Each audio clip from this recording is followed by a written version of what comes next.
Bismillahirrahmanirrahim. Assalamualaikum warahmatullahi wabarakatuh.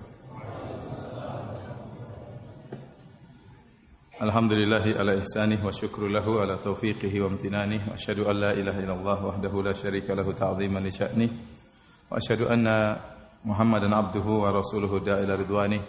Allahumma salli alaihi wa ala alihi wa ashabi wa ikhwani. Hadirin dan hadirat yang dirahmati oleh Allah Subhanahu wa taala.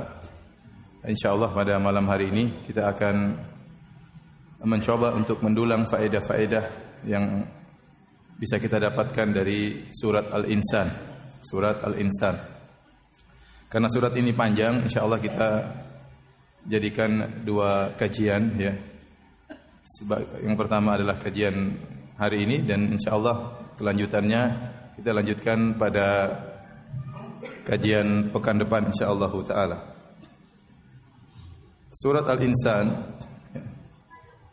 adalah surat yang sering dibaca oleh Nabi setiap hari Jumat. Ya, sebagaimana dalam hadis Abu Hurairah, anna Rasulullah SAW kana yaqra'u fi salati subh yaumal jum'ati alif lam mim tanzil as-sajdah wa hal ata 'alal insan. Kata Abu Hurairah adalah Nabi sallallahu alaihi wasallam kana, artinya sering. Karena itu menunjukkan di antara maknanya adalah sering membaca setiap Jumat pagi solat subuh dua surat. Alif Lam Mim Tanzil As-Sajdah, ya, Alif Lam Mim Sajdah. Yang kedua adalah surat Al-Insan atau surat Hal Ata 'alal Insan. Ini menunjukkan setiap pekan Nabi sallallahu alaihi wasallam memang bermaksud mengingatkan para sahabat untuk mendengar surat ini, Hal Ata 'alal Insan. Ini menunjukkan pentingnya surat ini dan dibaca setiap pekan. Apalagi di hari Jumat, di hari raya pekan bagi kaum muslimin, kemudian di solat subuh. Ya. Hadirin dan hadirat yang dirahmati Allah Subhanahu wa taala. Kenapa? Karena surat Al-Insan berbicara tentang hakikat seorang manusia. Al-Insan artinya manusia. Hakikat seorang manusia, dari mana dia berasal. Kemudian mengingatkan bahwasanya dia diciptakan untuk diuji oleh Allah Subhanahu wa taala di dunia ini. Kemudian menjelaskan tentang kesudahan manusia cuma dua. Ya, imma syakiran wa imma kafura. Apakah bersyukur ataukah kufur? Setelah itu Allah sebutkan bagaimana balasan bagi orang-orang yang bersyukur dan bagaimana balasan bagi orang-orang yang kufur. Sehingga setiap pekan kita diingatkan hakikat kita sebagai manusia, apa tugas kita di atas muka bumi ini untuk diuji dan bagaimana kesudahan hasil ujian tersebut, ada yang gagal, ada yang berhasil. Sehingga kita selalu berusaha untuk perbaiki diri kita agar kita bisa menuju pada orang-orang yang berhasil dalam ujian tersebut. Inilah wallahu alam di antara rahasianya kenapa surat Al-Insan dibaca setiap pekan di salat subuh oleh Nabi sallallahu alaihi wasallam pada waktu hari Jumat. Adapun nama surat Al-Insan maka disebutkan ada sekitar 5 nama. Di antaranya surat Hal Ata 'alal Insan. Dan inilah yang dikenal oleh para sahabat seperti dalam hadis Abu Hurairah, anna Rasulullah SAW kana yaqra fi salati subh yaumal jum'ah alif lam mim tanzil as-sajdah wa hal ata 'alal insan. Wa hal ata 'alal insan. Nabi SAW baca surat Alif Lam Mim Sajdah dan surat Hal Ata 'alal Insan. Berarti dikenal di zaman sahabat dengan nama surat ini, Hal Ata 'alal Insan, dan ini karena di awal surat adalah ayat ini, hal ata 'alal insani hainun minad dahri lam yakun syai'an madhkura. Kemudian juga dikenal dengan nama surat Hal Ata. Hal Ata, ya, Hal Ata. Kemudian juga dikenal dengan nama surat Ad-Dahr. Karena dalam ayat ini Allah mengatakan hal ata 'alal insani hainun minad dahri. Ya, bukankah telah datang kepada manusia suatu zaman minad dahri, dari suatu zaman. Dahr artinya masa. Ya. Kemudian juga namanya adalah Al-Amsyaj. Ya. Amsyajin, karena kata atau lafal amsyaj ini tidak terdapat dalam surat-surat yang lain kecuali surat Al-Insan. Dan biasa di antara penamaan surat dicari lafal yang istimewa, yang orang begitu dengar lafal tersebut maka mengingat surat tersebut. Maka dicari lafal apa? Amsyaj. Amsyaj artinya campuran. Surat Al-Amsyaj. Kemudian juga disebut dengan surat Al-Abrar, ya, karena dalam Al-Quran, dalam surat ini juga disebut innal abrara yashrabun. Al-abrar, ya, tetapi al-abrar sering disebutkan dalam surat-surat yang lain. Intinya, inilah di antara nama-nama surat Al-Insan, ya. Yang di antaranya juga surat Al-Insan. Ya. Jadi berapa nama? Hal ata 'alal insan, surat Hal ata, surat Ad-Dahr, surat apa tadi? Al-Amsyaj, surat Al-Abrar, surat Al-Insan. Ada sekitar 6 namanya. Taib. Surat Al-Insan, ya, diperselisihkan oleh para ulama. Apakah dia surat Makkiyah atau surat Madaniyah? Ada 3 pendapat. Sebenarnya mengatakan dari awal sampai akhir surat Makkiyah. Pendapat kedua dari awal sampai akhir surat Madaniyah, yaitu seluruh ayatnya Madaniyah. Sebagaimana sering kita sampaikan, Makkiyah yaitu turun sebelum Nabi berhijrah. Madaniyah turun setelah Nabi berhijrah. Tentu nuansa ayat-ayatnya berbeda antara Makkiyah dan Madaniyah. Kemudian sebagian ulama mengatakan suratnya seluruhnya Makkiyah kecuali 1 ayat. Yaitu wa yut'imuna at'ama ala hubbihi miskinan wa yatiman wa asira. Yang artinya mereka orang-orang saleh tersebut mereka memberi makan, ya, kepada miskin, yatim dan asir. Asir artinya adalah tawanan.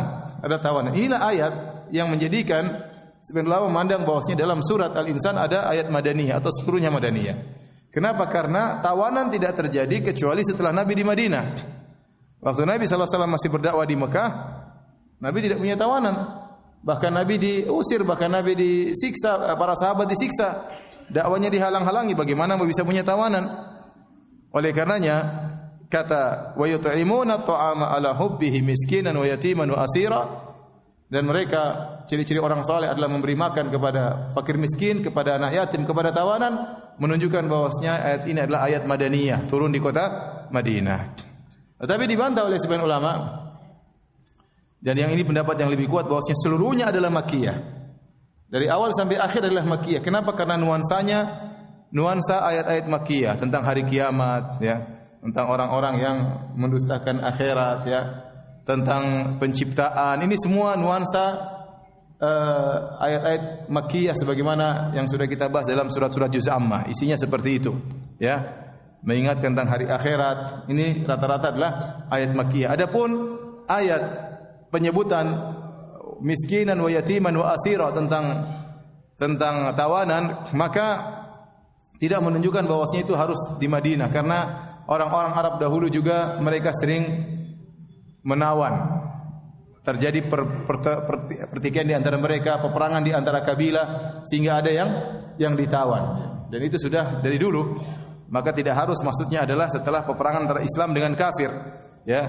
Bisa jadi mereka punya tawanan, atau tawanan tersebut ada yang mengartikan artinya budak-budak, karena budak-budak artinya tawanan, ya. Ya. Ada yang mengatakan bahwasanya asirat di situ adalah istri. Karena istri apa? Kata Nabi sallallahu alaihi wasallam, "Fattaqullaha fin nisa fa innahunna awanin 'indakum." Kata Nabi sallallahu alaihi wasallam, bertakwalah kepada Allah terhadap para wanita, karena sungguhnya mereka adalah tawanan di sisi kalian. Artinya tidak bisa macam-macam, ya. Mereka ditawan di rumah, maka seorang harus memberikan makanan yang terbaik bagi istrinya. Ini sebagian tafsir terhadap kata asir, tawanan. Sehingga wallahu alam bisawab, yang benar seluruh ayat dari awal sampai akhir adalah Makkiyah. Adalah ayat apa? Makkiyah. Baik. Kita masuk pada awal surat. Kata Allah Subhanahu wa taala,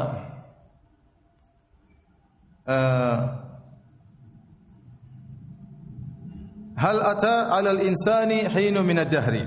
Hal adalah kata istifhamiyah. Kalau kita istifham artinya pertanyaan, ya. Kalau kita terjemahkan dalam bahasa Indonesia artinya apakah atau bukankah? Bukankah? Ata 'alal insani, telah datang kepada manusia, hinu minad dahri, suatu zaman, suatu masa dari suatu zaman, lam yakun syai'an madhkura. Lam yakun syai'an madhkura. Waktu itu dia belum sesuatu yang bisa disebut. Belum sesuatu yang bisa disebut. Di sini al-insan, ya, secara umum ada 2 pendapat. Pendapat pertama, al-insan sini alif lamnya adalah alif lam al-ahdiyah. Kalau kita artikan dalam bahasa Indonesia, bukankah telah datang kepada manusia tersebut, yaitu seorang manusia yang sudah ditentukan, maksudnya Nabi Adam alaihissalam. Alif lamnya adalah alif lam al-ahdiyah. Dalam bahasa Arab disebut dengan alif lam al-ahdiyah. Maksudnya antum tidak tahu bahasa Arab, jadi saya bingung juga nyampaikannya. Kemudian pendapat yang kedua, alif lam namanya alif lam lil istighraq, artinya memberikan keumuman. Kalau kita artikan Hal ata 'alal insan artinya bukankah telah datang kepada seluruh manusia. Seperti alif lam dalam firman Allah, wal 'asr innal insana lafi khusr. Artinya apa? Demi masa. Bukan artinya sesungguhnya manusia tersebut dalam kerugian. Kalau manusia tersebut satu orang. Tetapi arti dalam surat ini, wal 'asr innal insana, sungguhnya seluruh manusia. Al seakan-akan maknanya kulla insan, seluruh manusia dalam kerugian, kecuali yang begini. Alladzina amanu wa amilus shalihat dan seterusnya. Maka ayat ini pun demikian, ada dua pendapat di kalangan para ulama. Mereka mengatakan pertama, Allah berbicara tentang Nabi Adam, hal ata 'alal insan, bukankah telah datang kepada Adam ya, suatu masa di mana dia belum sesuatu yang bisa disebut. Ya. Kita diingat tentang nenek moyang kita. Adam alaihissalam. Adam alaihissalam kapan diciptakan? Dia termasuk makhluk yang terakhir diciptakan. Makanya dalam hadis kata Nabi sallallahu alaihi wasallam, khuliqatil malaikatu min nur wa khuliqal jan min marijin min nar wa khuliqa adam mimma wusifa lakum. Malaikat diciptakan dari cahaya, jin diciptakan dari nyala api, dan Adam diciptakan dari apa yang Allah sebutkan dalam Al-Qur'an itu dari tanah. Ya, berarti secara urutan zaman Adam terakhir. Ya, malaikat dulu, baru jin, baru manusia. Bahkan kita dapati sebelum Adam diciptakan, Allah sudah ciptakan bumi. Allah sudah ciptakan apa? Langit. Allah sudah menciptakan bumi dan isinya, tumbuh-tumbuhan, hewan-hewan sudah ada. Adam turun ke bumi, semua sudah siap. Jadi secara urutan zaman Adam termasuk makhluk yang terakhir yang Allah ciptakan. Seakan-akan Allah berkata, bukankah telah datang suatu zaman wahai Adam, wahai manusia? Mungkin sudah ada alam semesta sebelum engkau ada. Mungkin jutaan tahun, mungkin miliaran tahun, Allah alam, kita enggak tahu. Dan alam semesta sudah ada, sudah tegak, sudah berjalan tanpa ada manusia. Artinya tanpa ada kalian pun enggak ada masalah dalam alam semesta ini. Kalian dulu tidak ada. Allah ciptakan apa? Belakangan. Allah ciptakan Adam dari tanah, ya. Tanah kemudian diambil, dalam riwayat disebutkan dari bermacam tanah, unsur-unsurnya diambil oleh Allah Subhanahu wa taala. Kemudian Allah menciptakan dari tin itu tanah yang sudah bercampur air, kemudian Allah bentuk. Setelah dibentuk, kemudian dibiarkan dulu tin tersebut menjadi hitam. Setelah agak lama baru kemudian dibentuk menjadi Nabi Adam. Maka Allah mengatakan kal fakhar, seperti tembikar. Tembikar kalau kita buat guci-guci sudah dibentuk, dan tembikar tersebut berlubang dalamnya. Kemudian dibiarkan, setelah itu baru Allah tiupkan ruh, barulah jadi Nabi Adam. Prosesnya demikian.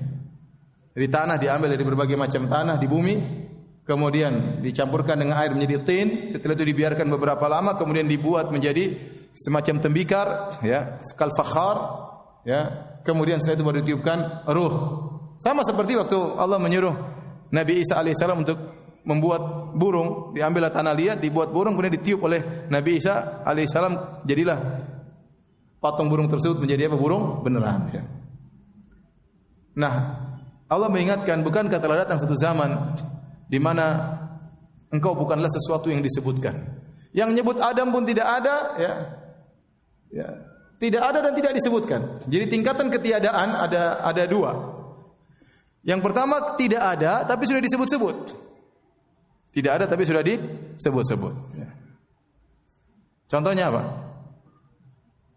Contohnya misalnya, insyaallah tahun 2020 ya, kita akan bikin ini nih, padahal belum ada, tapi sudah disebut-sebut. Dari tahun 2020 atau tahun 2025 kita akan bikin ini. Belum ada, tapi sudah disebut-sebut, sudah diplanningkan, sudah direncanakan, ya. Setelah tahun 2025 baru dibikin. Itu namanya sudah ada, ya, sudah disebut tapi belum ada. Tingkatan yang lebih parah, belum ada dan belum disebut. Enggak disebut sama sekali. Ente, ya, antum, ente agak kasar ya. Antum 1000 tahun yang lalu ada yang sebut-sebut antum? Enggak ada. Bekasi aja mungkin belum disebut Bekasi. Apalagi antum yang tinggal di Bekasi. Belum ada, ya, antum belum ada dan belum disebut-sebut. Menunjukkan ketiadaan yang sempurna, belum ada dan belum disebut. Maka antum harus sadar itulah asal kita, asal nenek moyang kita Adam alaihissalam dulu belum ada dan belum disebut. Ada yang mengatakan syai'an mazkuran sudah disebut tapi belum ada nilainya. Ya, syai'un ini suatu yang disebut-sebut artinya ada tapi belum ada nilainya. Ini pendapat sebagian ahli tafsir. Taib, ini pendapat pertama tentang al-insan. Di situ alif lam adalah al-ahdiyah, artinya Adam. Telah datang kepada Adam sebelumnya suatu zaman yang lama yang dia belum merupakan suatu yang disebut. Alam semesta ini sudah tegak tanpa adanya Adam, tanpa adanya Adam. Mungkin jutaan tahun, mungkin miliaran tahun, wallahu alam bisawab. Karena Adam adalah termasuk makhluk terakhir yang diciptakan oleh Allah Subhanahu wa taala. Pendapat yang kedua, al-insan di sini maksudnya adalah manusia seluruhnya. Hal ata 'alal insani hainun minad dahri. Artinya topik bicara kepada kita. Wahai manusia sekalian, bukankah telah datang suatu zaman di mana engkau belum ada dan belum disebut-sebut? Seperti saya katakan tadi, ya. Kita ini 1000 tahun yang lalu, enggak 1000 tahun, 100 tahun yang lalu enggak ada yang sebut. 200 tahun yang lalu ada yang sebut, Firanda, Andirja enggak ada. Ya. 200 tahun yang lalu bahkan bapak ibu saya belum lahir. Gimana kemudian ada yang sebut-sebut Firanda, Andirja? Enggak ada. Belum ada dan belum disebut-sebut. Ya. Kapan mulai disebut-sebut? Tatkala ibu saya mau melahirkan baru mikir, ini anak mau dinamakan siapa? Baru disebut-sebut. Ya. Muncul baru ada. Sekarang sudah begini.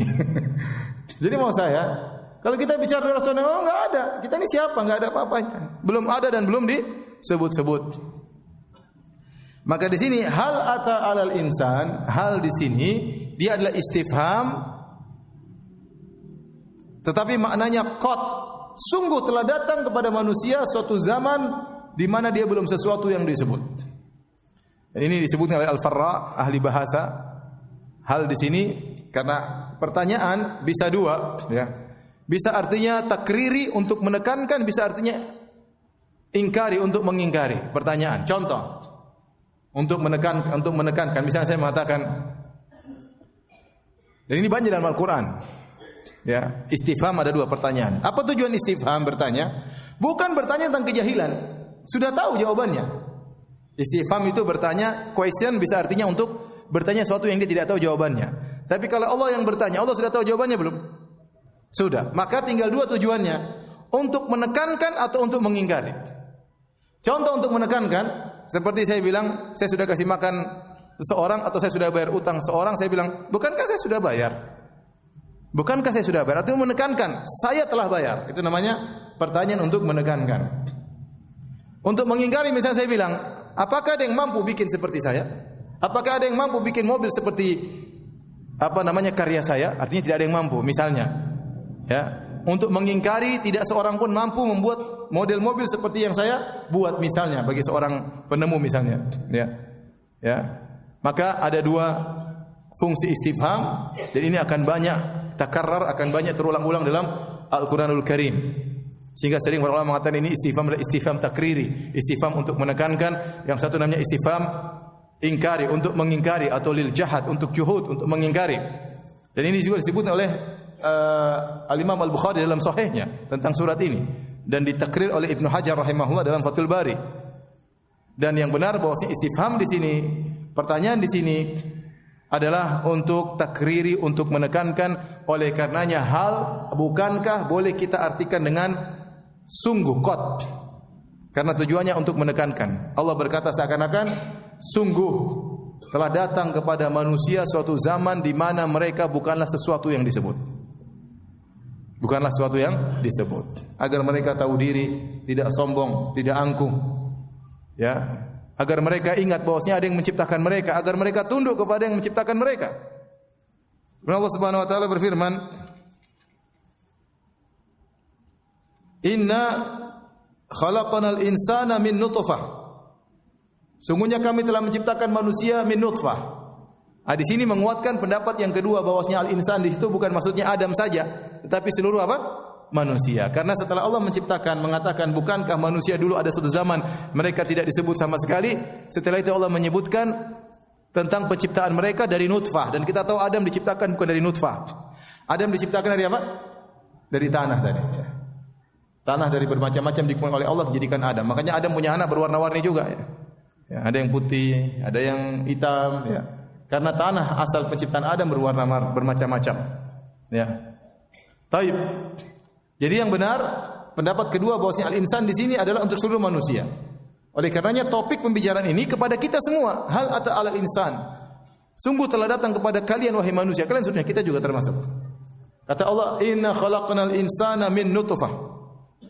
Kami telah menciptakan manusia min nutfah, amsyajin, dari air mani amsyaj. Amsyaj ini secara bahasa artinya khalid, bahasa Arab, artinya tercampur.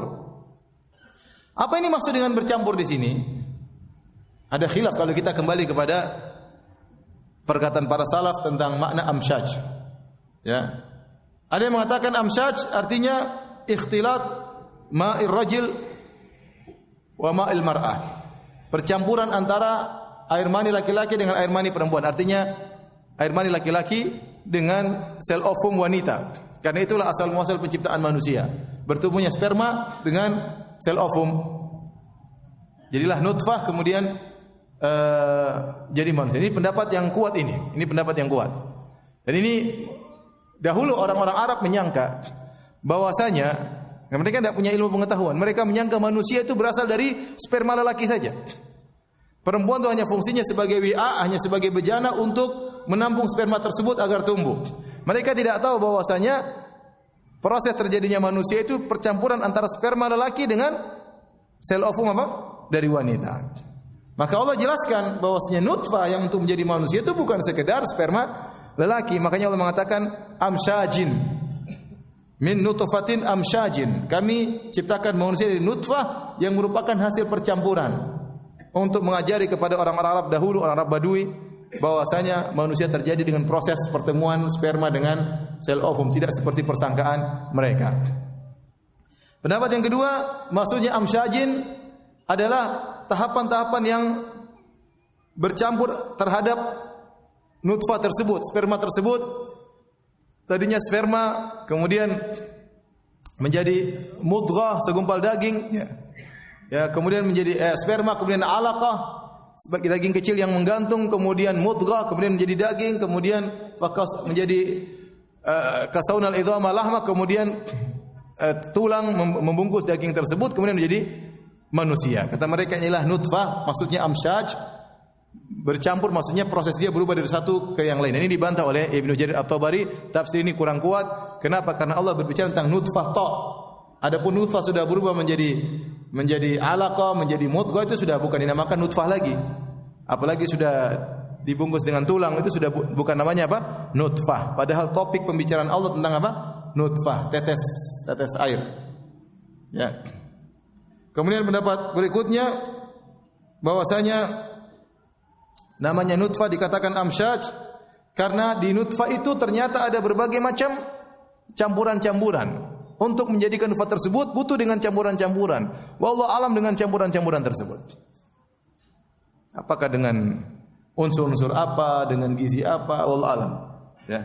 Kemudian juga ada yang mengatakan bahwasanya maksudnya nutfah amsyaj yang tadi saya sebutkan.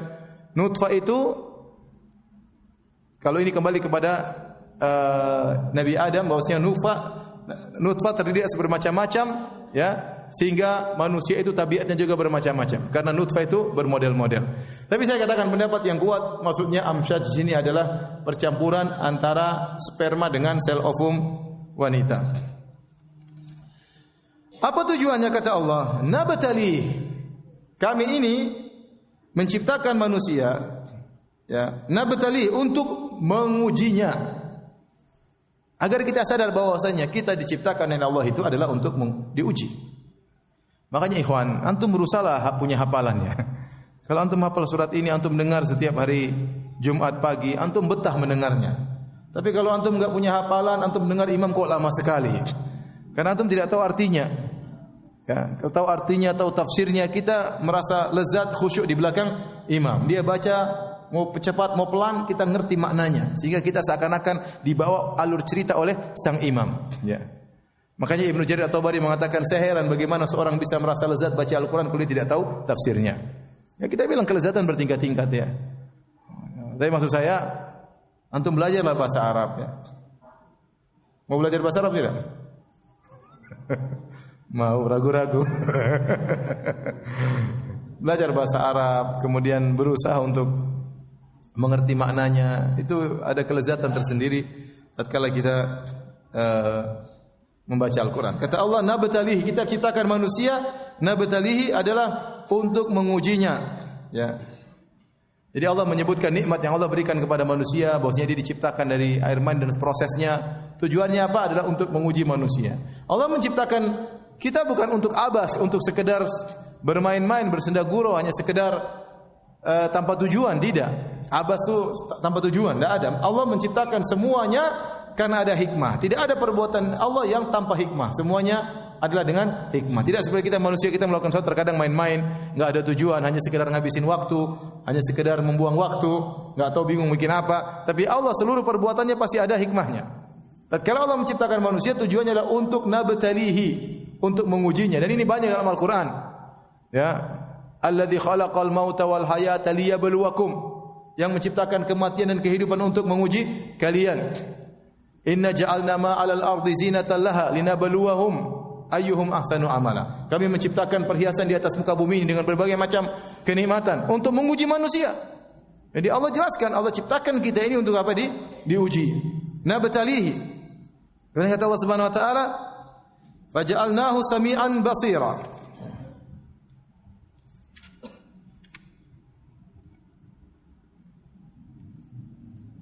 Maka kami jadikan manusia itu sami'an basira, bisa mendengar dan bisa melihat. Kenapa Allah mengkhususkan penyebutan ini sami'an basira? Kami mengujinya, maka kami jadikan dia mendengar dan melihat. Karena dua sifat ini, mendengar dan melihat, inilah yang biasanya seorang diuji dari sisi itunya, dari sisi mendengar, dari sisi apa yang dia dengar, apa yang dia lihat. Ucapan ini biasanya adalah natijah atau hasil produk dari data yang dikumpulkan oleh penglihatan dan pendengaran. Seorang baca, seorang melihat, seorang mendengar, maka dia kumpulkan di dadanya, kemudian dia ungkapkan dengan lisannya. Jadi sumber dia untuk menghadapi ujian ini adalah pendengaran dan penglihatan. Oleh karenanya Allah uji manusia dari pendengarannya dan dari penglihatannya. Kata Allah Subhanahu wa taala, "Inna sam'a wal basara wal fuada kullu ulaika kana anhu mas'ula." Sungguhnya pendengaran, penglihatan dan hati semuanya akan dimintai pertanggungjawaban oleh Allah Subhanahu wa taala. Maka seorang berhati-hati dalam pendengarannya dan penglihatan. Sungguhnya pendengaran dan penglihatan ini ujian dari Allah Subhanahu wa taala. Allah akan memintai pertanggungjawaban atas apa yang dia lihat dan atas apa yang dia dengar. Itu menunjukkan semakin beratnya kita hidup di zaman sekarang ini. Terlalu banyak yang kita lihat. Terlalu banyak yang kita apa? Dengar. Akhirnya kita mendengar, kita melihat, kita pun menyimpan dalam hati kita berkomentar, menganalisa dan macam-macam. Semakin lagi banyak pertanggungjawaban yang harus kita pertanggungjawabkan di hadapan Allah Subhanahu wa taala. Maka ingat ya ikhwan dan akhwat, ibu-ibu dan bapak yang dirahmati Allah Subhanahu wa taala, pendengaran antum, pendengaran antunna, penglihatan antum, penglihatan antunna akan diuji oleh Allah, dan kita sekarang sedang diuji dan akan dimintai pertanggungjawaban oleh Allah Subhanahu wa taala. Hati-hati dalam melihat, hati-hati dalam mendengar. Dahulu para salaf melarang namanya fudul nazar. Kurang kerjaan lihat sana ngelihat sini. Itu akhlak yang tidak disukai. Ya datang lewat jalan lihat rumah orang. Itu ngapain nanti lihat seperti itu? Artinya kalau fudul nazar, kalau bahasa Indonesianya apa ya? Bukan apa kelebihan suka apa ngelihat sana ngelihat sini. Fuduli, disebut fuduli itu orang yang kurang kerjaan, akhirnya ngelihat sana ngelihat yang bukan keperluannya, mendengar sana sini yang bukan keperluannya, ngomong sana sini yang bukan keperluannya, disebut oleh istilah salaf dulu fuduli ya. Dan kita banyak orang seperti gitu. Pengin tahu lihat sini. Kalau sudah lihat enggak mungkin diam, pasti komentar ya. Pasti komentar. Lihat orang, rumahnya ungu, ngapain rumahnya ungu? Ente rumah lunasi dulu. Ngapain ngurusin rumah orang ya? Lihat rumah lagi, rumahnya 4 tingkat, istrinya 4 kali. Ente istrinya 1, beresin dulu baru. Jadi begitu. Kita ini sekarang di zaman pingin tahunya luar biasa, pingin lihat macam-macam, pingin dengar macam-macam, pingin tahu. Apalagi kalau kita sudah masuk di dunia medsos, browsing sudah, pasti pingin pencet, iya atau tidak? Itulah namanya fuduli. Itulah kita sedang diuji, pandangan kita, pendengaran kita sedang diuji, dan kita gagal rata-rata. Nanti hari kiamat diminta pertanggungjawaban. Zaman dulu orang mungkin untuk begitu-begitu kurang. Apa yang mau dilihat? Dilihat onta, kemudian apa? Zaman sekarang enggak. Banyak hal yang bisa kita lihat, yang tidak perlu kita lihat. Dan banyak hal yang bisa kita dengar, yang tidak perlu kita dengar. Masuk dalam urusan-urusan pelik, padahal kita bukan ahlinya di situ. Enggak ngerti apa kesimpulannya apa? Wallahu alam. Bikin analisa orang bahlul, enggak ngerti. Enggak ada yang dengar juga analisa. Mau sampaikan analisa ke istri, istri juga bingung. Ini suami saya sejak kapan jadi analisator?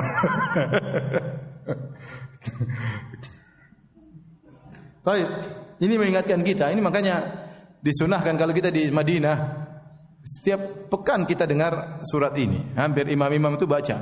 Surat pertama, rakaat pertama Alif Lam Mim Sajdah, rakaat kedua hal ata 'alal insan. Kalau di Masjid Nabawi hampir bisa dipastikan kalau Syekh Ali Al-Hudzaifi jadi imam, insyaallah dia baca surat 2 ini. Karena ini sunnah. Ya, memang panjang ya, panjang, bacanya panjang. Ya, tetapi kalau kita ngerti kita dapat faedah. Kata Allah Subhanahu wa taala, "Inna hadainahu sabila." Kami beri petunjuk kepada dia jalan. Kami tunjukkan jalan. Jalan kebenaran silakan. Allah tunjukkan jalan-jalan kebenaran. Imma syakira wa imma kafura. Dua hasilnya. Dua model aja hasil. Kalau dia bersyukur atau dia kufur.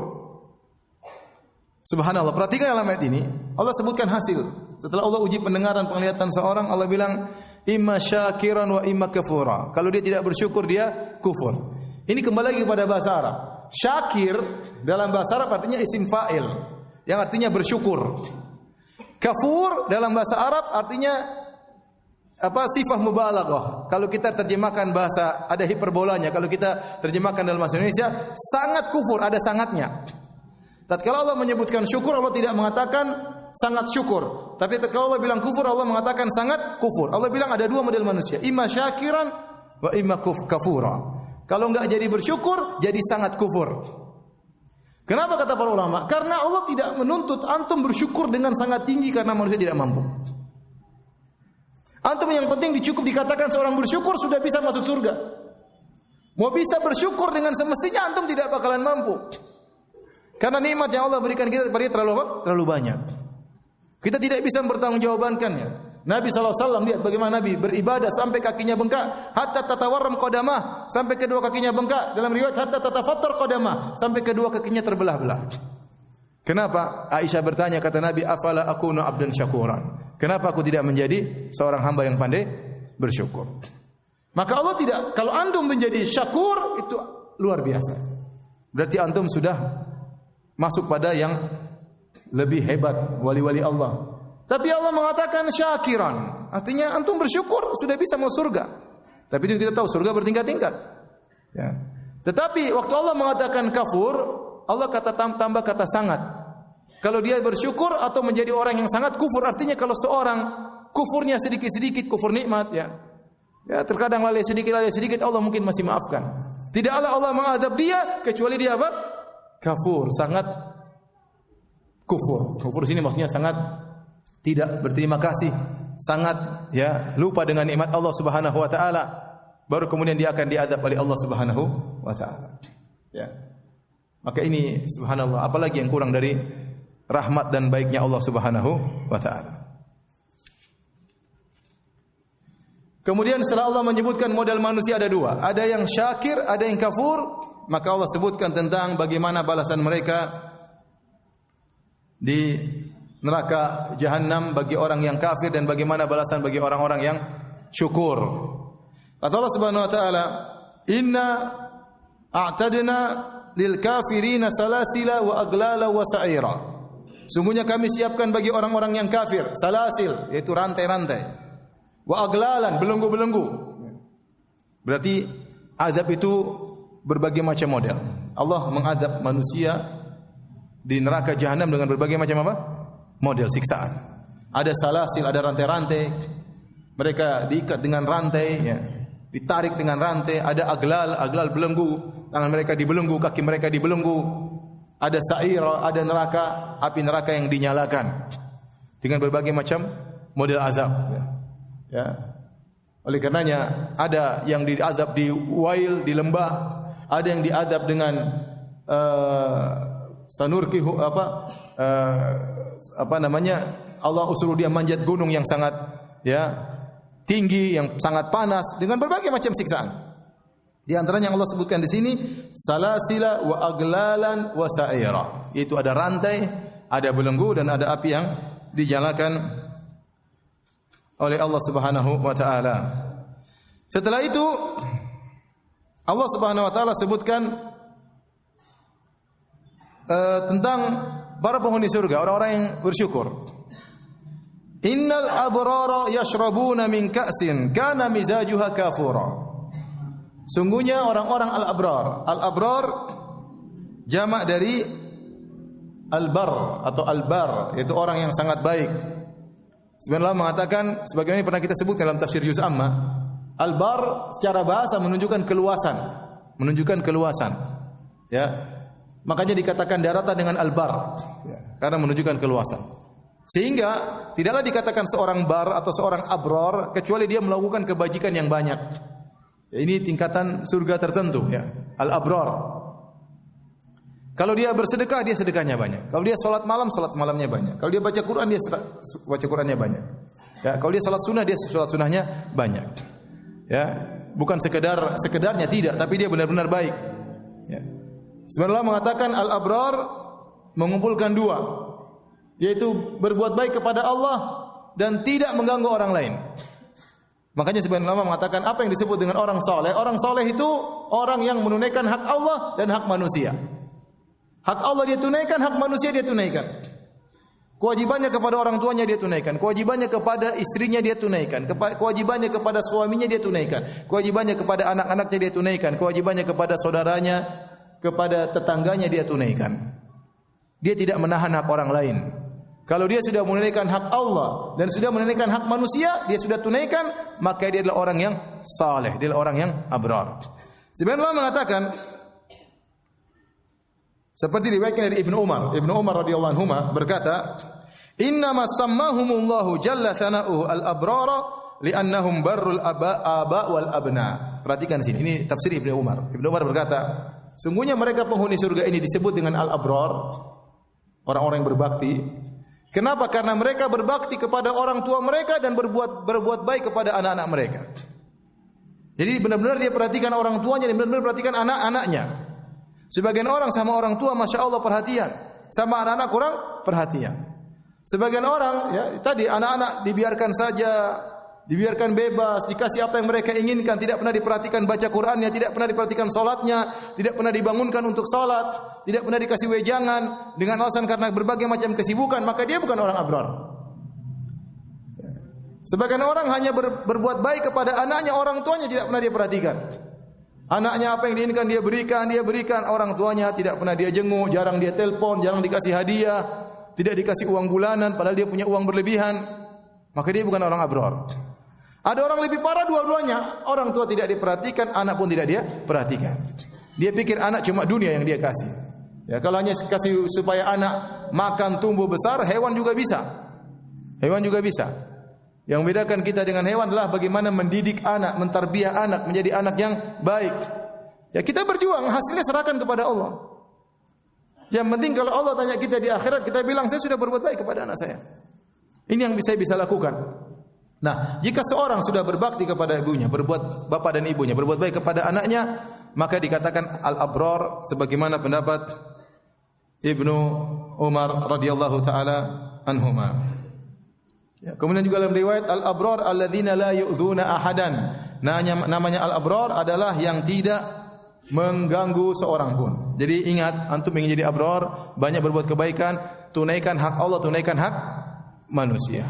Jangan sampai zalimi orang. Ya, jangan sampai zalimi orang. Kalau ente berbuat zalim segera minta maaf. Ente bersalah sama Allah segera bertobat. Ente jadi abrar.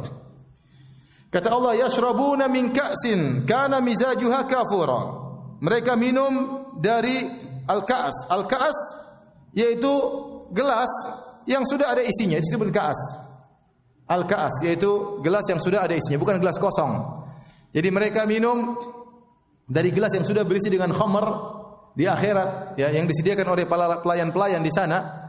Ya, khamar gelas tersebut sudah berisi, mereka tinggal minum dari gelas tersebut. Kana mizajuha kafura. Di mana isi khamar tersebut tercampur dengan kafur. Kafur adalah semacam zat yang dikeluarkan madah atau zat yang dikeluarkan dari pohon yang sudah tua, ya, yang mengeluarkan warna putih dan baunya harum, ya. Tentunya dan asalnya bukan diminum, tapi dia hanya memiliki bau yang harum dan warnanya putih bagus. Sehingga kata para ulama maksudnya kafur di sini dari sisi harumnya dan dari sisi warnanya putih, ya. Adapun rasanya rasa khamar, tentu khamar dunia tidak sama dengan khamar di akhirat, ya. Allah hanya menyebutkan kafur supaya orang bisa mudah untuk paham. Tentunya tidak ada yang di atas muka bumi dibandingkan dengan akhirat, tidak ada yang sama. Yang sama cuma sekedar apa? Nama.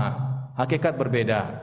Mau bilang madu dunia beda dengan madu akhirat. Mau dibilang khamar dunia beda dengan khamar akhirat. Mau bilang emas dunia beda dengan emas akhirat. Mau bilang pohon dunia beda dengan pohon akhirat.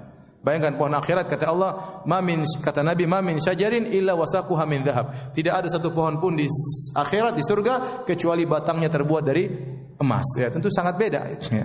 Sungai di akhirat tajri min ghairi ukhdud. Sungai mengalir tanpa ada lubangnya. Itu sungai di akhirat. Maka waktu Allah sebutkan kafur, ya, jangan kita bayangkan kafur barus, minum campur kafur barus baru minum. Enggak. Ini kafur sekedar dari aroma dan warnanya, ya. Bukan dari rasanya, ya. Karena kafur tidak diminum oleh penduduk dunia, ya. Kafur digunakan kalau ada mayat meninggal pakai kafur. Kata Allah, aina yashrabu biha ibadullah. Mata air, di situ juga ada mata air yang ibadullah yashrabu biha, minum darinya. Ain secara bahasa Arab artinya mata air. Ada namanya sungai mengalir. Ada namanya ain, mata air. Seharusnya kalau secara bahasa yashrab artinya minum. Ainai yashrabu minha. Harusnya secara bahasa Allah mengatakan mata air yang mereka hamba-hamba Allah al-abrar minum darinya.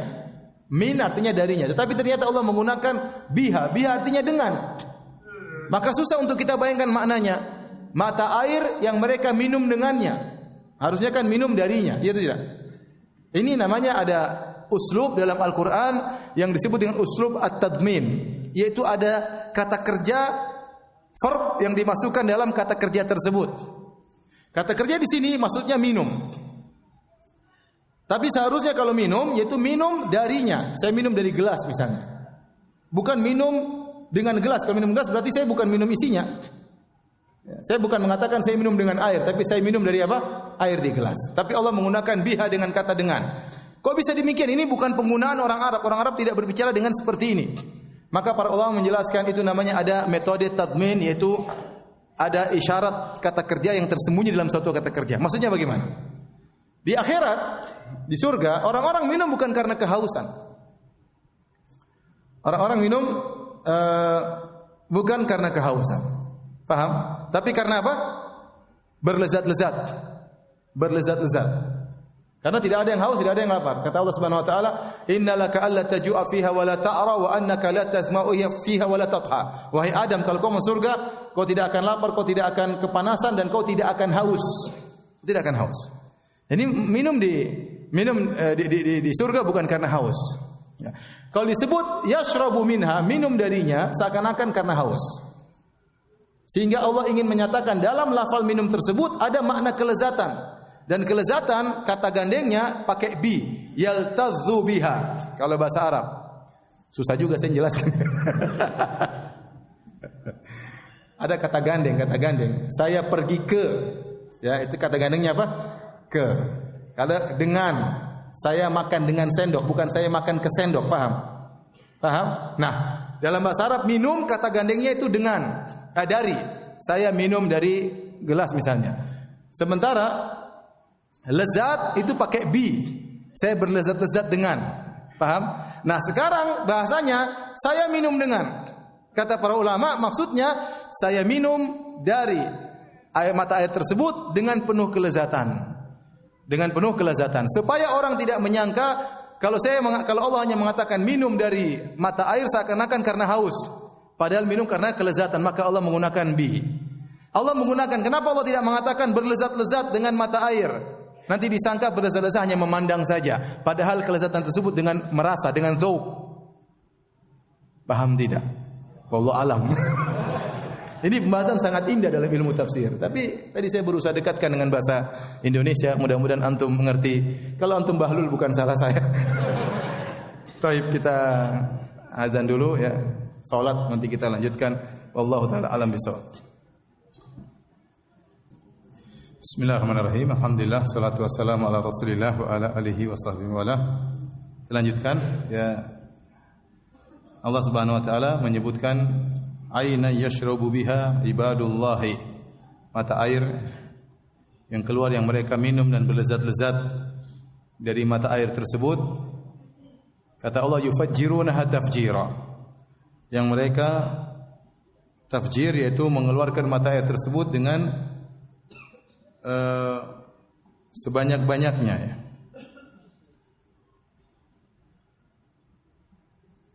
Para salaf menyebutkan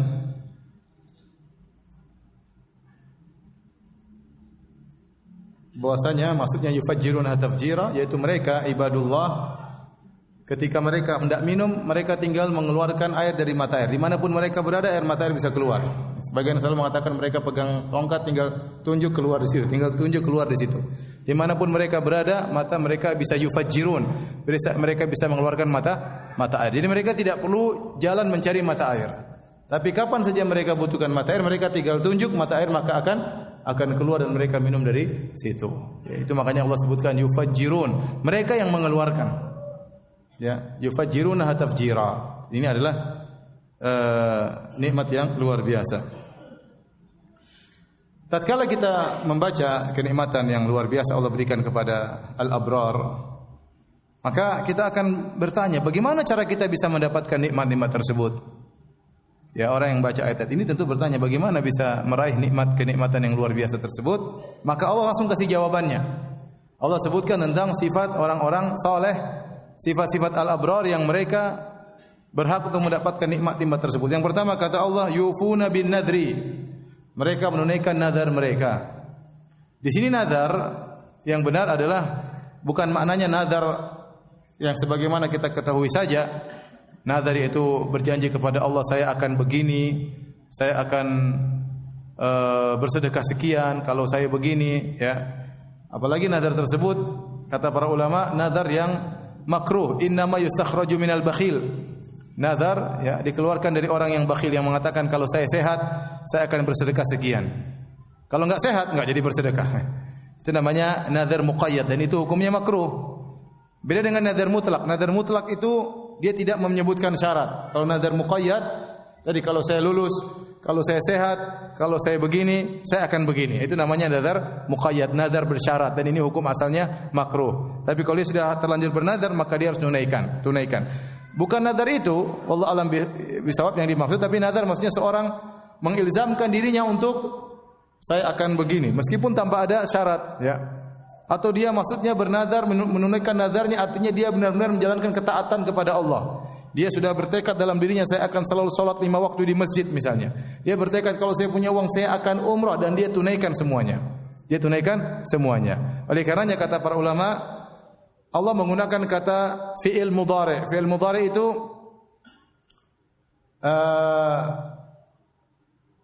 present, ya, ada past tense, ada apa? Present tense dan ada future, ya, future. Maksudnya mudhari' itu yang sedang. Yufun itu fi'il mudhari' dalam bahasa Arab. Ya. Present, apa? Present, present tense, ya. Jadi mengandung present tense dan ada mengandung future, ya, masa depan. Jadi maksudnya yufuna bin nadhr ini Allah tidak mengatakan mereka telah menunaikan nazar. Itu berarti past, kata madhi, fi'il madhi. Tapi Allah menggunakan fi'il mudhari' yang menunjukkan mereka selalu menunaikan nazar mereka. Artinya mereka selalu memperbaharui diri mereka untuk menunaikan ketaatan kepada Allah Subhanahu wa taala. Itu sifat al-abrar. Makanya antum belajar bahasa Arab biar tahu maknanya. Dalam bahasa Arab juga ada past tense, ada present tense, ada future tense, ada. Taib. Wa yakhafuna, sama. Wa yakhafun yauman kana syarruhu mustatira. Mereka takut suatu hari di mana keburukannya tersebar. Mustatir artinya syarrun mustatir, keburukan yang tersebar. Ini sifat mereka, di antara sifat al-abrar adalah mereka takut. Takut dengan hari kiamat yang pada hari tersebut ya syarruhu mustatir. Ya, yauman kana syarruhu mustatira. Yang di mana keburukan di saat itu sangat tersebar, ya, karena hari hisab, kemudian ya sidang, ya, kemudian mizan, kemudian suruh lewat sirat, dan banyak keburukan orang tidak bisa menghindar hari tersebut. Ya, apalagi pas terjadi hari kiamatnya. Makanya Allah menamakan hari kiamat dengan at-tammah. At-tammah itu artinya malapetaka yang tersebar, tidak seorang pun bisa menghindarinya. Mereka ini sifatnya takut dengan hari tersebut. Ya, takut dengan hari tersebut. Dan sekali lagi Allah menggunakan yakhafun, itu juga fi'il mudhari' yang menunjukkan apa? Present tense, yang artinya mereka senantiasa apa? Takut. Ketakutan tersebut timbul sewaktu demi waktu yang lain.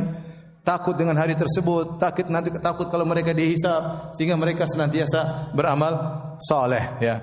Bukan mereka takut tatkala timbul hari tersebut. Perhatikan, bukan mereka takut tatkala mereka tiba hari kiamat. Tapi ketakutan tersebut tatkala mereka di dunia. Orang-orang yang beriman tatkala di hari kiamat kelak mereka aminun. Ya, mereka akan dibuat tentram oleh Allah Subhanahu wa taala. Ada ketakutan tetapi ketentraman yang mereka rasakan. Makanya Allah mengatakan wujuhu yauma idzin musfirah. Pada hari tersebut ada wajah yang berseri-seri. Itu orang-orang yang beriman pada hari kiamat. Jadi ketakutan ini tatkala mereka masih apa? Hidup, paham? Mereka masih hidup, mereka takut dengan hari kebangkitan, mereka takut dengan hari kiamat, dan ketakutan itu berjalan terus dari waktu demi waktu yang lainnya. Ini sifat yang kedua. Sifat yang ketiga kata Allah, wa yut'imuna at-ta'ama ala hubbihi miskinan wa yatiman wa asira. Mereka memberi makanan ala hubbihi, yang padahal mereka suka dengan makanan tersebut. Miskinan wa yatiman wa asira, mereka berikan kepada orang miskin, mereka berikan kepada anak yatim, mereka berikan kepada asiran. Asiran adalah tawanan.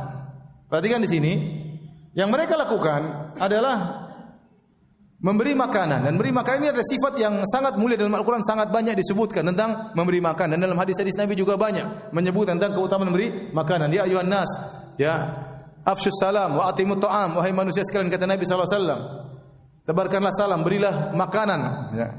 Bagikan makanan. Sering oleh karenanya orang-orang kafir di antara yang menyebabkan mereka masuk neraka gara-gara tidak kasih makan. Dalam surat Al-Mudaththir, waktu ditanya, "Masalakakum fi saqar?" Apa yang buat kalian wahai penghuni neraka jahanam masuk ke neraka Saqar? Kata mereka, "Qalu lam nakum minal musallin wa lam nakun nut'imul miskin." Kami dahulu tidak salat dan dahulu kami tidak beri makan kepada orang yang membutuhkan. Dosa. Demikian juga ya surat Al-Maun, wala yahuddu ala ta'amil miskin, yang tidak menyuruh orang, memotivasi orang untuk memberi makan kepada fakir miskin. Sifat orang beriman enggak memberi makan kepada fakir miskin. Ada punya kalimat orang butuh makan ya akhi. Sampai sekarang banyak orang yang punya duit saja kalau kita undang makan senang atau tidak? Senang, apalagi enggak punya duit. Di sini yang kita perhatikan sini kata Allah ala hubbihi. Mereka cinta dengan makanan tersebut. Jadi yang mereka berikan bukan makanan yang mereka tidak sukai, bukan harta yang mereka tidak sukai, tapi harta yang mereka sukai. Ya. Makanya dalam ayat Allah mengatakan lan tanalul birra hatta tunfiqu mimma tuhibbun. Kalian tidak akan mencapai tingkatan kebajikan yang sesungguhnya sampai kalian berinfak dengan apa yang kalian sukai. Dari apa yang kalian sukai. Kita, banyak di antara kita kalau memberikan kepada tetangga yang sudah berlebihan, kebanyakan udah kasih tangga aja. Kita enggak begitu butuh dengan ini, makanya kita kasih sama tetangga. Terkadang kita kasih daripada penuhi rumah, udah kasih tangga aja. Tapi yang Allah maksudkan dalam ayat ini, kita butuh dengan barang tersebut. Kita suka dengan barang tersebut. Kita kalau masak kue, sengaja kita masak kue yang kita suka dan untuk kita bagikan. Ya, bukan karena kue ini takut basi, maka kita kasih tetangga. Kebanyakan kita kasih tetangga. Tidak, memang kita suka dengan barang tersebut. Kita suka dengan benda tersebut, kita suka dengan makanan tersebut. Makanya dikatakan ala hubbihi. Mereka memberikan makanan padahal mereka cinta dengan makanan tersebut. Siapa yang mereka kasih? Miskinan. Miskin, Allah sebutkan miskin, yatim, kemudian tawanan. Kenapa miskin disebut dahulu? Karena miskin jumlahnya banyak, di mana-mana banyak orang miskin. Yatim lebih sedikit. Apalagi tawanan, hampir zaman sekarang belum tentu ada di tanah air kita ya. Kebanyakannya miskin, yatim lebih sedikit, tawanan lebih sedikit. Maka Allah mendahulukan miskin. Seorang lebih mudah memberi makan kepada fakir miskin. Dan miskin ada dua. Sudah kita sebutkan pada pertemuan sebelumnya. Miskin yang dia meminta kepada antum, dia mengetuk pintu antum. Dan yang kedua miskin yang ente mengetuk pintunya, ente cari dia. Lisaili wal mahrum, bagi yang meminta-minta dan orang yang tidak meminta-minta. Dan Nabi ingatkan tentang jenis miskin. Yang miskin yang minta-minta kita tahu jelas, dia minta-minta di pinggir jalan, Ya dia ngomong, ketuk pintu, datang ke rumah. Itu kalau kita punya kesempatan bantu dia, kasih makan dia, kasih utang dia. Kalau memang kita punya kemampuan.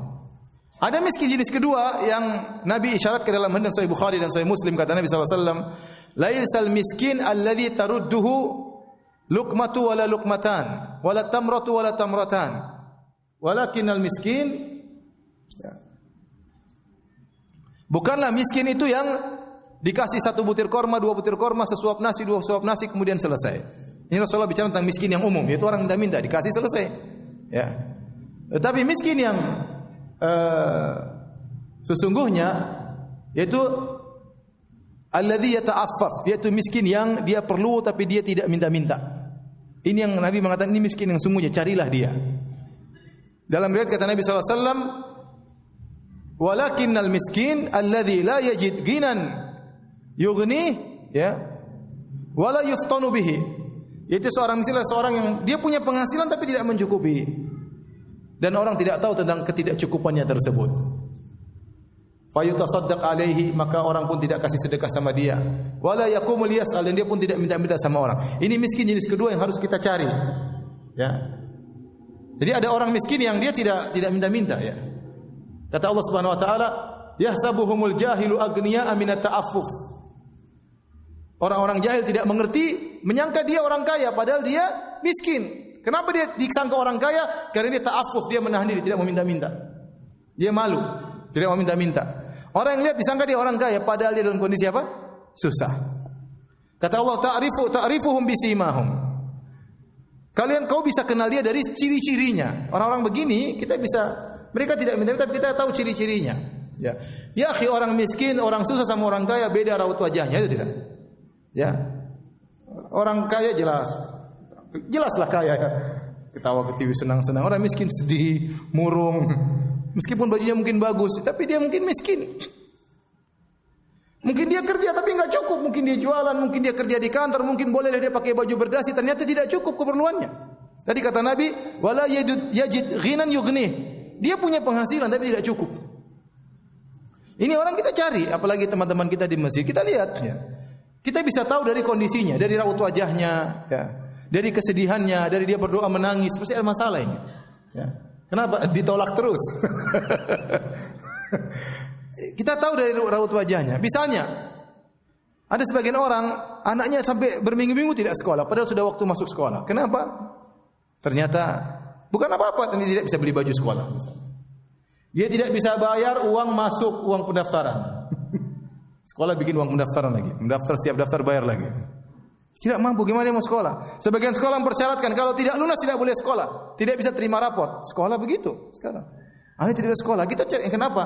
Ada anak kita lapor, Abi, ini si fulan belum sekolah. Kita cari orang tersebut, datang ke rumahnya, ketuk pintunya. Ini miskin yang kata Nabi, inilah miskin yang sungguhnya, ya, yang dia menahan diri, dia malu. Ya. Sebagian orang miskin waktu Lebaran tidak keluar rumah, dalam rumah saja. Kenapa? Dia tidak bisa beli baju baru buat anak-anaknya, dia malu. Sehingga dia anak-anaknya di rumah aja. Malu ketemu teman-temannya tidak pakai baju baru. Mungkin dia tidak keluar salat Id saking malunya. Oleh karenanya miskin seperti ini kita cari. Ada seorang mungkin rajin untuk ilmu, kemudian sudah lama dia tidak untuk ilmu. Saya tanya, kenapa dia tidak pernah ikut pengajian? Ternyata dia ada keperluan harus dia kerjakan. Kita bantu orang seperti ini. Ya, maka ingat, miskin ada dua. Ada miskin yang mengetuk pintu rumah antum kasih. Ada miskin model kedua yang antum mengetuk pintu rumahnya. Orang yang diketuk pintunya oleh orang miskin dibandingkan dengan orang yang mencari orang miskin mencarinya, lebih afdal yang kedua. Yang dia mencari orang yang susah, kemudian terutama kawan-kawan dekatnya, dia tahu, dia perhatian.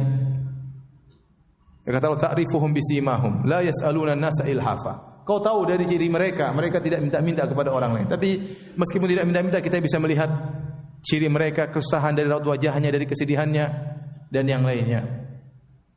Tapi kata Allah Subhanahu wa taala, wa yatiman, dan mereka beri miskin kepada anak yatim. Anak yatim itu anak yang bapaknya meninggal dunia dan dia belum balik, ya. Itu definisi yatim. Definisi yatim. Sebenarnya kalau anak sudah balik tidak dikatakan yatim lagi. Kalau dia belum balik baru disebut dengan apa? yatim. Selama bapaknya kalau meninggal. Kalau yang meninggal ibunya tidak dikatakan yatim karena bapaknya masih bisa mencari nafkah buat dia. Bapaknya masih bisa kawin lagi untuk mengayomi sang anak.